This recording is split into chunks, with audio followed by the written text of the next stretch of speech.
What's good to all my brothers out there? This conversation is strictly for men and women, and we love you. Some of you love us. But this conversation is not for you. This conversation is strictly for the brothers. Brother to brother combo. That's what this is. So, I'm going to start off asking a question to all the brothers out there. When was the last time someone asked you how you were doing and they genuinely really cared about how you were doing? Let me ask you another question. When someone does ask you that, how many of you respond, I'm good, can't complain? But is that really the truth? Most times, hell no. But as men, we're taught not to complain and just deal with whatever. That's how we're built. But don't get it twisted. As a man, you have to be able to deal with a lot. But at the end of the day, we are human. Another question. How many of you are on child support or know a man that is on child support? And how many of those men are actually absentee, non-active fathers? I'm willing to bet that whole deadbeat father percentage is extremely low. There is no check to verify that a man is not playing his part and being a father to his children. All it takes is someone to file papers and you're a slave. It's literally modern day slavery for men that may be doing everything possible to be in their children's lives. Now, you may get a new girlfriend, and guess what? Your baby mama gets jealous. So now you're on child support. You only talk to your baby mother about the child and nothing else. But guess what? She's petty and puts you on child support. Now, this situation, she may keep you away from your children, and you go to the court to get visitation, and bam, guess what? She puts you on child support. But no one sees a problem with that. Keep in mind, I'm not talking about the men that aren't spending time or helping out in any capacity. They are not part of this innocent man enslavement. Not talking about them. They deserve child support. I'm talking about the men that are busting their behinds, doing everything they possibly can, and still become slaves. Another question. How many of you are paying alimony or know someone that is? Marriage can be a beautiful thing when there are two people committed to the idea of being a team. Marriage has become a high-risk decision for a man. The new thing is, women can be married for a decade or more, then all of a sudden they claim they're no longer happy and want a divorce. Guess what? You have to pay her alimony for the rest of your life, unless she gets married again. Your wife cheats and divorces you, guess what? You have to pay her alimony to the day you die, unless she gets remarried. Does that sound fair to you? I want to stress this idea to the young men out there, or any man, honestly. You better protect your last name and your semen. If you give either or both to someone, you will be at their mercy. The moment you say, I do, you are done. I pray that you actually find a wife, not just a woman, but a wife. And understand this concept. I want you to think this line over a couple times to let it digest and absorb it. Every wife is a woman, but every woman is not a wife. Also keep in mind, the moment she becomes pregnant, you are at her mercy for 18 years. You need to be selective on who you lay with. You need to be selective on who you choose to give your last name to. As men, we get blinded by the physical.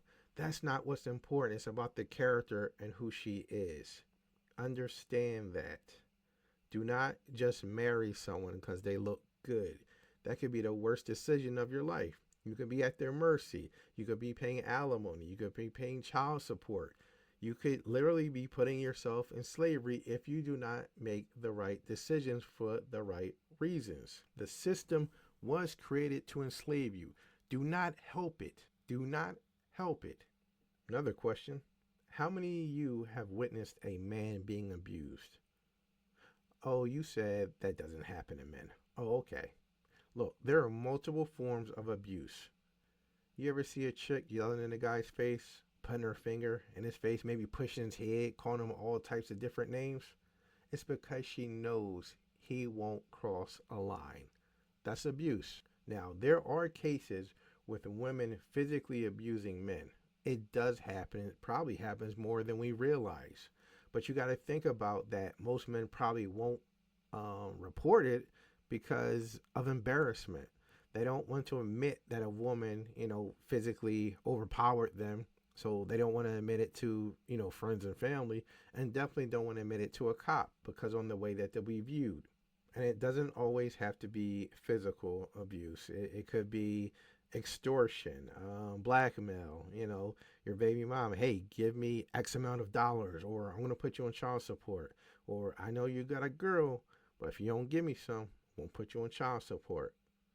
The crazy thing is, this happens more often than we want to admit. The problem is, we never really talked to each other. So we never knew these things were going on. And most of the time, men don't feel comfortable having these conversations because they don't want to admit it to anyone because they don't know that it's probably more normal than not. Men are walking around like they're okay and they're not. We need to check up on each other. If you got a homie and he going through something, you need to hit him up. You don't even have to talk about the actual issue. You just need to call him, hey, what's good with you? Sometimes just knowing someone is there and cares can do a lot for someone.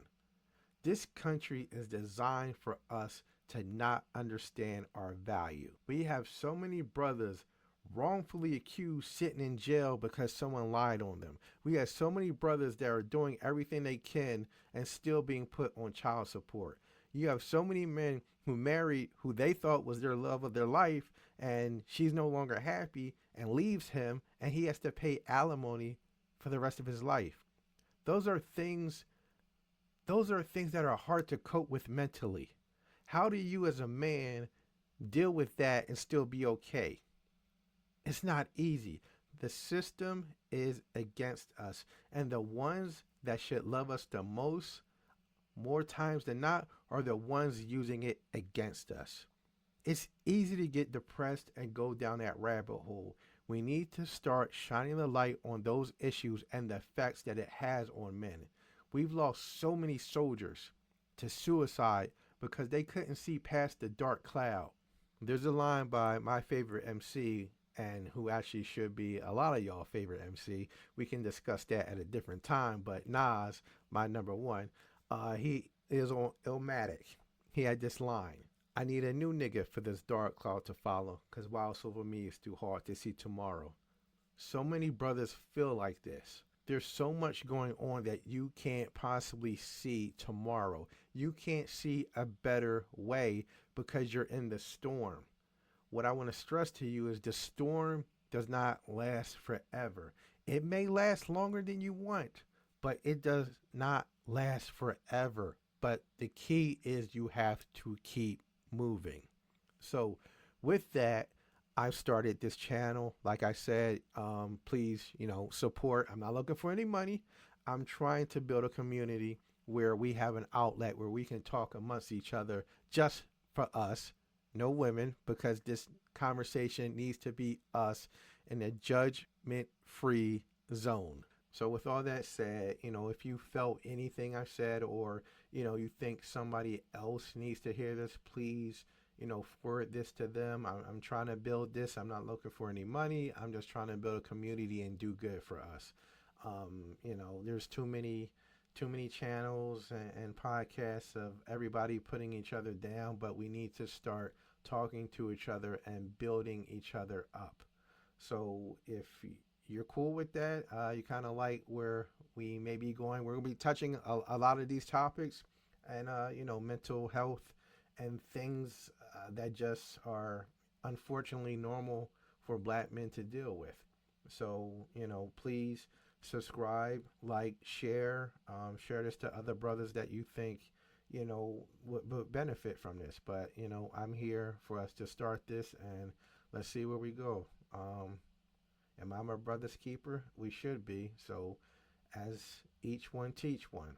old heads, we got a little bit more knowledge. So, I'm personally in my 40s.